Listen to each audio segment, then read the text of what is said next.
Hi, and welcome to Peak Radar Live. And if you're listening on our podcast, Peak Radar Live Later. I'm your host, Angela Seals from the Cultural Office. And today we are broadcasting to cover Black Lives Create Fest, a new festival that's happening today, Saturday, August 22nd, from 12 to 8 p.m. in Knobhill Urban Arts District. Black Lives Create Fest is an exciting moment to celebrate the Black community in the Pikes Peak region through art, vendors, food trucks, and to show us all about it, we have a new live on the street correspondent, A.B. Lugo, who's taking us live to the festival now. Hey there, Angela, how you doing? You? I am doing well here. It's a beautiful late summer day here, right behind Platt Furniture, having a good time here. Wait, let me just show you something. By the way, I am normally wearing a mask. I just put it down for this broadcast, but I'm also, as you can see, far enough away from people to do this. But normally I would tell you wear your mask, and the great thing is I see everybody here wearing a mask and enjoying social distancing. It's fantastic. You can see all these wonderful artists showing their work, selling their works. We have a DJ Chevy. It's a beautiful day here, and I think people should come out here and check it out. Fantastic. Thank you for the 360-degree view of your social distance. It's fun times.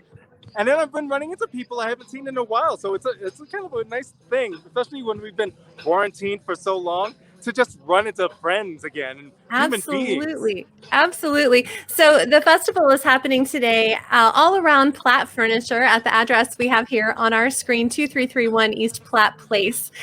So tell us how it's kind of laid out. Is it in the parking lot all around the shop? Yeah, it is in the parking lot. Let me switch the camera over because I think if you get a better view this way, I'm just going to do a little quick. There we go. Wait, did I get it? Did I get it? It is. Yeah, but we're portrait now.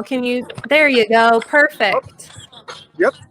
So yeah, there's Perfect. a DJ. There's going to be a stage where we're going to see performers from Springs Ensemble Theater and Theater de Art, two local theater companies here performing.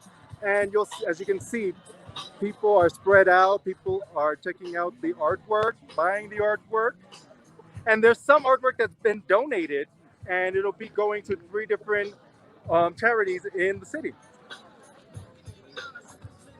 Now, I've heard that there's also some people painting live today, some street murals there.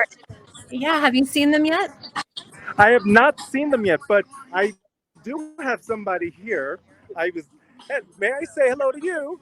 Hello. This is Lisa Villanueva, a local Colorado Springs artist, activist, denizen.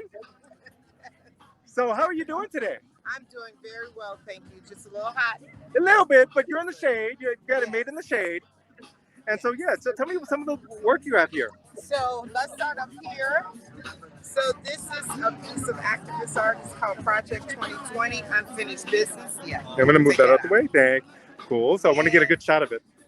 Do this just so that we can recognize that a lot of things that are going on in society now, and this depicts what's going on now. It's stunning. It is beautiful. And these are also your work as well? Yes, it is. Oh, wow. These collage decoupage for and they're all unique. And these are for your house, and they last forever. Because the first one I ever did was for my 2-year-old who's now 30. There you go. So, wow, that's amazing. And this is urban art as well. Nice. So these are sculpted by hand by me, and these are people that I just meet on the street. Awesome. And yeah, so I don't know if you can see that, but yes, you also have business cards available. And that's amazing. So yeah. So I've got one. So yeah, these just an example of one of the artists we have here. I just thought I'd show you that and say hello. And she's someone I've known since I first moved here to Colorado Springs. And yeah, I think kind of nice to run into people, you know. Where am I? There. Wait. Well, there we got lucky. Or live stream. That was amazing. It was so great to get to see an artist's work up close, and Lisa's work is fantastic. Getting a nice breeze, and that's kind of encouraging. Well, thank you so much for showing us around the first few minutes of our coverage. We're going to come back to AB 2 more times during the next half hour so he can show us around what's happening there at Black Lives Create Fest. Thanks so much, AB. We can't wait to see the next adventure that you Thank find. you. No problem. I have no problem. I'm going to walk around and see who else I can gather up. Okay. So we'll see you later. AB is live today, of course, at Black Lives Create Fest, which is being hosted at Knobhill Urban Arts District and by an organization called Non-Book Club Book Club. One of their members did an interview with me yesterday to tell us a little bit more about the festival.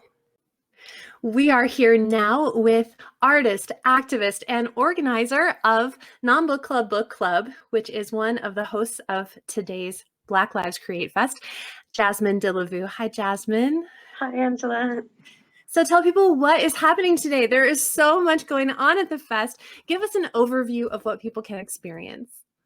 So Black Lives Create Fest is a culmination of all the work of all of the Colorado Springs arts community coming together to create space and uplift Black creatives. All day long, you will have free entry to the fest. There are 20 all Black creative vendors that are selling homemade goods, art, buttons, jewelry, stickers, cupcakes, basically everything across the board. 100% of the profits that they make go into their hands. They pay $0 vending fee. You are directly supporting Black creatives in our town by coming out to support. There will be a stage. It opens with DJ Chevy, who's a Black DJ in town, who's going to be spinning music for 4 hours, kind of keeping the energy alive. Yes. And then from 4 to 7 p.m., we have a live stage with theatrical performances from Theater to Art and Set. We have singing. We have poetry from Poetry 719. Some of the best poets in our town will be on the stage performing. Speakers from the 3 organizations, the Empowerment Solidarity Network, the Chinook Center, and Poetry 719 will get up and talk about their orgs. Non-Book Club Book Club will be hosting an art sale in the back of the fest. 100% of the donations that we get from the art sale are going to those 3 orgs. Every single penny that is being made is going directly into the hands of Black creators in our town. There are so many things to do throughout the day. There is a whole kids section run by Vanessa's piano studio / Little Miss Story Hour. She's going to have book readings, international book readings all day, live performances like belly dancing and music and rap and dance for the kids, art activities, chalk, bubbles, all socially distanced and spaced out and safe for the kids, of course. There is so much going on all day. There is not a moment of dead time. I mean, we've got every Black creative in town coming out. Well, you know, the scale of it is part of what I think just really makes me feel really excited, partially because we haven't had a festival in our community for a while. So can you talk a little bit, Jasmine, about what your tips are for the audience today? Because we do want them to come out. The festival goes from 2 to 8 p.m., or I'm sorry, 12 to 8 p.m. And so what should people know before they come?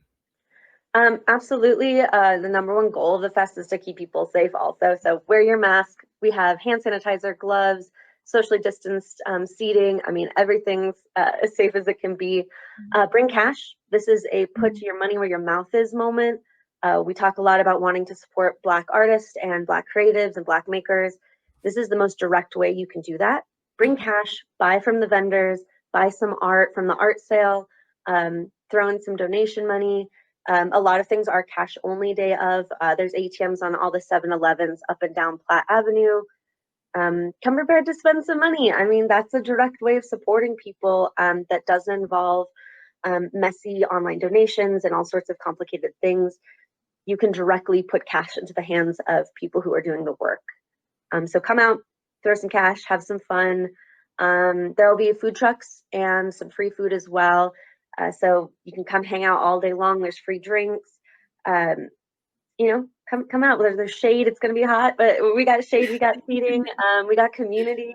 Yeah. It's going to be a lot of fun. Yeah. So for people who are watching right now and it's possible to come out and attend live. But for folks who are watching the show after the festival has ended or listening to our podcast, Peak Radar Live later, how can they support? Because, I think it is so motivational. It's like, yes, this is a moment where I can support. How can they support after the fact?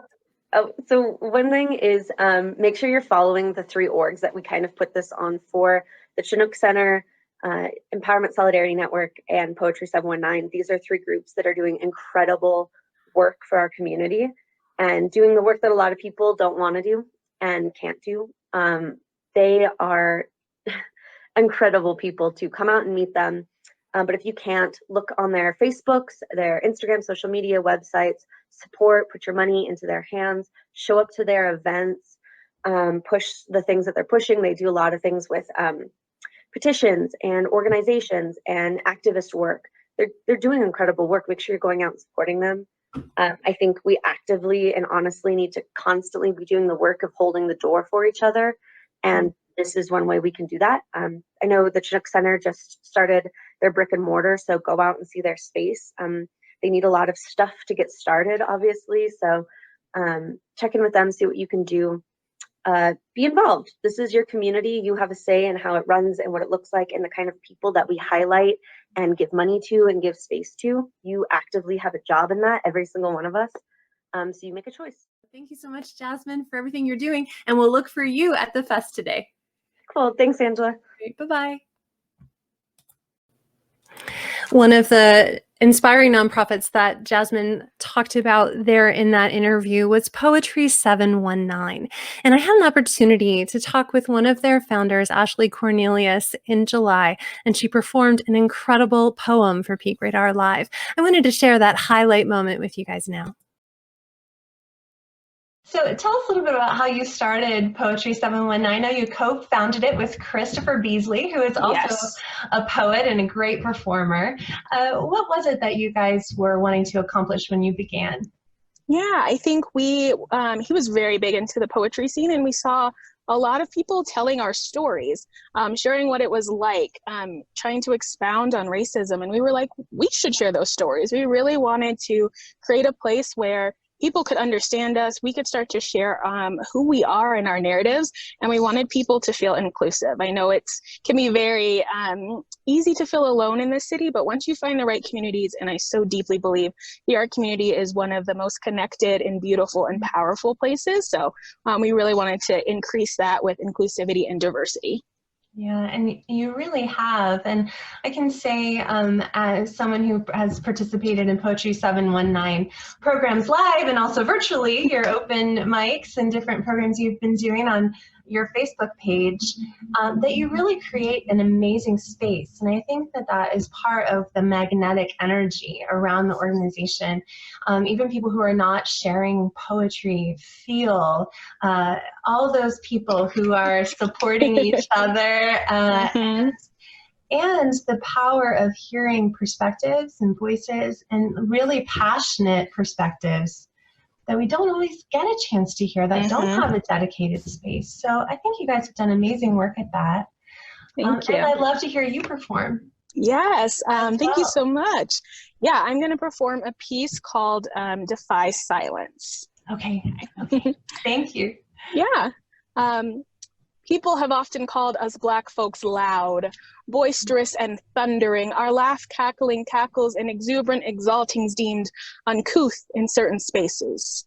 Our voices cacophony to most ears, jazz to those with a seasoned palate.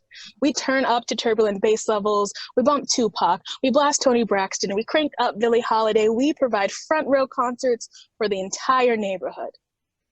We do not know how to mourn quietly. We wail and scream in hopes our voices are resurrection enough for our buried. Even our whispers are seismic. There is no distinguishing between inside and outside voices. As caged birds now free, we sing too loud and too often, making up for years of oppressed silence, because being loud means you're alive. Means you have found a way to survive and are celebrating. And we are defying darkness with demonstrative declarations of love. Dr. King once said, our lives begin to end the moment we stay silent about the things that matter. which is to say, Black Lives Matter, which is to say, Black voices matter. When textbooks silence slavery and call it a cultural exchange, we get louder. When little Black girls go missing and the news reports a cat stuck in a tree, instead of her picture, instead of her name, instead of an Amber report, we get louder. And when innocent Black men are killed and the murderers are called heroes, we get louder. See, we have been loud for centuries, and we will continue to raise our voices against injustice. We will dedicate our harmonies to Dr. Reverend Martin Luther King Jr., a man whose voice was powerful and led a nation, and his impact is still reverberating in our ears to this day. Do not think this poem is about the volume of our voices. Is about the power of speaking up in a world that is expecting you to stay silent. So, will you join us and be loud? Will you defy silence with your voice? Thank you. That was Ashley Cornelius for Poetry 719. Today at the Black Lives Create Fest, which we are covering in this episode, there is an art auction of art that's been donated from artists all over the Pikes Peak region, and all of the proceeds go to benefit three nonprofits: Poetry 719, the Chinook Center, and the Empowerment Solidarity Network. Now we're going to go back live to the Black Lives Create Fest with our live on the street correspondent, A.B. Lugo. Hey, A.B. Hey there, how you doing, Angela? All right. What are you seeing there? Oh my gosh. Well, first of all, DJ Chevy is like playing the tunes. Wait, hold on. There we go. But yeah, and yeah, I'm just listening. I'm seeing some more people, running into some people. Oh, there's like a family and all the kids have masks on. I have my facial covering when I get close to people. So yeah, we're doing that. Yeah, it's been nice. It's very like, also I have a bottle of water, which apparently they sell here. So, and other beverages. So if you're worried about it being too hot, don't, because you can have sustenance here, at least of the liquid kind. So yeah, that's right. And there's food trucks too, right? Yes, there are food trucks. And there's food trucks? I'm going to that after all this, because last thing I need to do is have food in my mouth while I'm talking to you. So yeah, so if I show you what's happening, like, so you, let me just switch this around. There we go. So yeah, as you see, I'm waiting for it to come in. There we are. We see people like artists, and they're talking, selling their work, selling their wares. It's kind of a nice thing. This is Tree Pose Cooperative, but and they do a bunch of like jewelry and things of that nature, as you can sort of see there. Wow. Yeah, it's wonderful to see everyone out supporting today. As Jasmine said earlier in the episode, you want to bring cash. Everything is cash only today, and there are ATMs up and down Platt Avenue, but that allows 100% of that money to go directly to the Black artists, Black vendors, and nonprofits that we are meeting today at the festival. And it's great because you see wonderful, like, this stuff by Art by Rizzo here. It's like, yeah, so yeah, I'm just checking things out, and it's fun. It's colorful. It makes you feel really good. There's a Black Lives Matter flag. Yeah, and there are people in there. You go. I'm with Peak Radar Live, so that's who we're seeing right now. Hey. So tell me who you are and what you're doing. So I'm with popsblog.net. We're sitting here trying to raise some money for Black Lives Matter Denver, 5280. We've got stickers, t-shirts, hats. These are all made by Black-owned businesses. So the hats are made from King Mills Customs out of Nevada. The stickers are made, I forget the company, but they're in Florida. And then the t-shirts are Phoenix Horizon in Nevada as well. So yeah, just trying to recycle that black dollar. There you go. Yes. Thank you so much. Pretty girls are nappy girls. These are pins. Hi, who are you and what are you doing here? Hi, my name is Beth Stanley. I'm a sophomore at Colorado College, and I want. We seem to have lost him in the feed. So I'm going to remove AB now and come right back to you. So part of the inspiring, fun, and as he said, colorful, celebratory spirit of the festival is really based on something quite deep and serious, right? Which is our community's journey toward social justice and racial equity. I had an incredible conversation with Kevin Mitchell, who's one of the members of Empowerment Solidarity Network, and I'm going to share with you now. I'm so pleased to have with us today Kevin Mitchell, who is a Black activist, a community organizer, and one of the dynamic members of the Empowerment Solidarity Network, one of the nonprofits that's benefiting today from the art auction at Black Lives Create Fest. Hi, Kevin. Welcome to Peak Radar Live. Right on. Thank you for having me. It's an honor. Power to the people, you know? Yes, thank you so much for being here with us and for being part of the energy of this day. Will you tell us a little bit about the work of the Empowerment Solidarity Network? Well, of course. Thank you. It's simple. Empowerment Solidarity Network is all about community empowerment. It is we are there to remind the community it's powerful itself. We don't have to rely on government officials. We don't have to rely on these police that brutalize us. We don't have to rely on begging upon the oppressor to stop oppressing us. We have the power to do things for ourselves, such as, you know, community gardens, community groceries, you know, policing ourselves, you know, again, you know, self-defense classes. Self-defense is not violence. The system would have you think that that is the case, but it's not. But we try to be a resource for that, provide those type of classes and programs to continuously remind the community we are its own power. We don't need Washington, D.C. We don't need John Suthers. We don't need the city council, who tends not to vote for us. They vote for what's ever beneficial for them, which leaves us outside in the rain a lot of times. So it's just, you know, being a resource and empowerment reminder. Well, you've been part of Empowerment Solidarity Network for a while, and this work has been going on for a while. And now this spring, we have the Black Lives Matter movement just gaining just a totally new level of presence in the national conversation. What has that meant for ESN and your long-term work? How has it affected you this spring and summer? Well, I mean, you know, it helps us, like in cases like this, that it does build a awareness, and people tend to want to contribute, whether it's, you know, financial donations or actually physically being out there on the front lines with us, compared to, you know, screaming Black Lives Matter and fighting for Black rights has been our situation since we were born, because, you know, that is the nature of America. It has never been kind to Black people. So to have this this movement of people, not just Black folk, to, you know, really get down in the streets and scream Black Lives Matter is stirring the pot. It's creating this movement that hopefully will not die down and we won't feel out there alone anymore. But I think it's very good. You know, of course, you have people that try to jump in a moment to be popular, but those usually get weeded out really quick when you know what I'm saying, when things get serious. But I think it has helped us, one, by bringing more numbers out and more numbers being involved, and also it has helped us with donations, because, you know, some people can't make it out of their house, but they will donate, and we use those monies for various things. Yeah. Well, let's talk about that for a second, because you guys do need funding for yes, we do.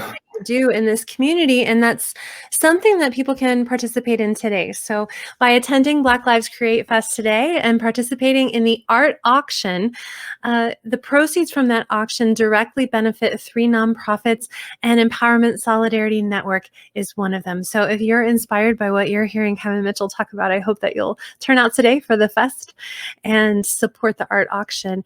How will that support help ESN in the chapter you're in right now? Well, that money will go right back into the community for programming. You know, we have Fresh, which is a program to educate families on healthy eating, and where to get these products, not just at Whole Foods that charges $1 million, but you can get those things at Walmart. You just don't know where they are.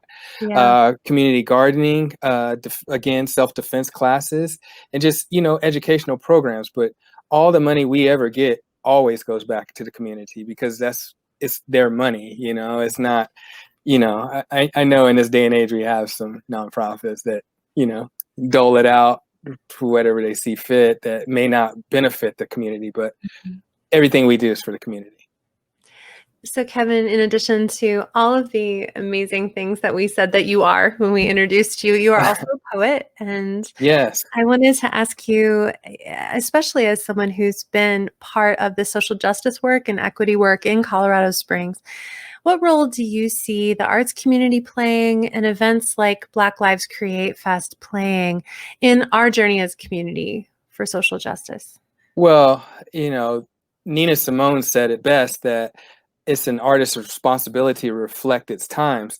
And sometimes having a picket sign and yelling at somebody doesn't get the message across to where somebody spitting a poem or writing a poem that somebody reads or hearing a song, with this beat that just kind of draws somebody in, or a painting, they tend to pay more attention and not be on the defensive. So I believe art, because of its beauty, can bring people in that usually wouldn't be brought in, and it can express things that we couldn't express just yelling at them at the on the front line. So, being a poet and a MC at one time, I've always spoke on social justice issues. It was a coping mechanism, to help with the trauma that America puts on us, and then it became a platform. So art is powerful, probably sometimes more powerful than us standing with picket signs. If someone's watching today and wants to get more involved, if someone's been feeling, I think we've all been feeling. Yes. Let's be more a part of the story that you're a part of, Kevin. So what would be a suggestion you would have for a good way to begin? I always start with, it's easy to engage strangers and tell them and bring awareness to them, but sometimes it just starts at your house. Like on Thanksgiving with your racist uncle, you can get involved there. You know what I mean? Like you can contribute to the movement by just talking to somebody and bringing awareness that this is not right. But also, you don't have to be holding a picket sign. We do take donations. Hint, hint, hint. We got this bomb event, that you can donate. And we're thankful for y'all putting this together. That's community. That's what community looks like. But, it doesn't take grandiose movement. It's sometimes the smallest movement, but it does require movement. It does require for people to stand up, if you're able, and, you can email us at the email address that just popped up there, and you could DM us on Facebook. Just get a hold of us, and we're always ready to be in a community. I mean, we're always in the community, but we're always ready to stand. If you need us to stand somewhere with you, we'll be there. That's ESN. ESN is 100% for the people, by the people. Right on, Yeah, I thought this was such a powerful image. That's currently your cover photo at that Facebook page. United we stand, divided we fall. Yeah.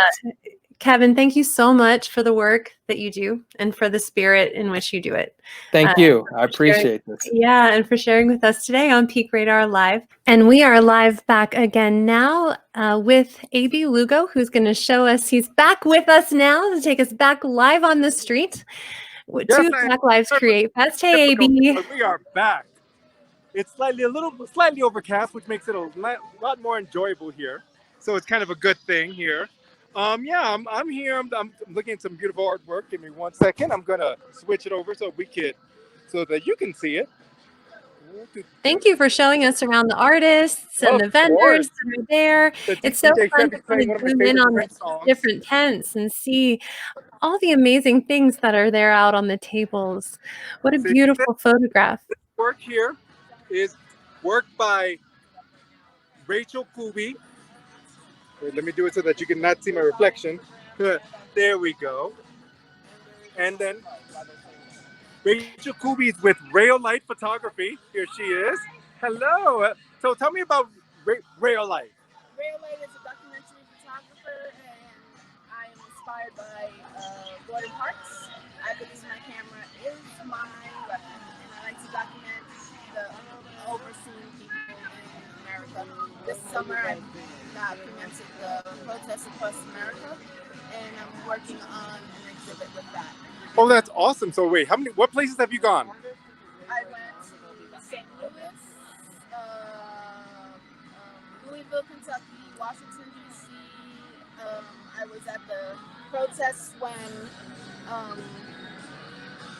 our president was at Tulsa at Black Wall Street, and then I came back home. It was Wow. a 2-week experience. Amazing. Yeah, you also photographed the Colorado Springs protest as well. Denver and Colorado Springs. Full disclosure, she has a photo of me somewhere. It hasn't been developed yet, but I hear it's gorgeous. And this is called Anonymous Marching. And this Wow. This is one of the protests in June, downtown Colorado Springs. So this was taken in Colorado Springs. Wow, it's a beautiful photo. I love that composition. You can see some other photos here by Rachel and Rayla. Hands up, I'm not a thug. I'm not a thug. Wow. All right. And see, Those are in case you wanna- powerful. And it's raylightphotography.com? Yep. All right. So And yes. I'm on Instagram and Facebook. So look out for Raylight Photography for Rachel Cooby. Thank you so much for that. Thank you, everybody, for coming out Oh, of today course. for Black Lives Create. We appreciate y'all's support. You can also, if you want, come here. They have a little platform. Oh, look at that. Stand for Black Lives Matter. Yeah. So yeah, it's a good thing happening here, and I like it. It's just very chill, very fun. You got food trucks, you got people who want selling like beverages, selling their art. It's beautiful here. It's wonderful. we're If getting you that can feel. because they're here till 8 p.m. tonight. Come through at the Platt, 2331 Platt, right behind the furniture store. That's right. Thank you, AB, for giving us an introduction to some of the artists that are there and really a look at the beautiful scene. Like you said, colorful, laid back, really community oriented.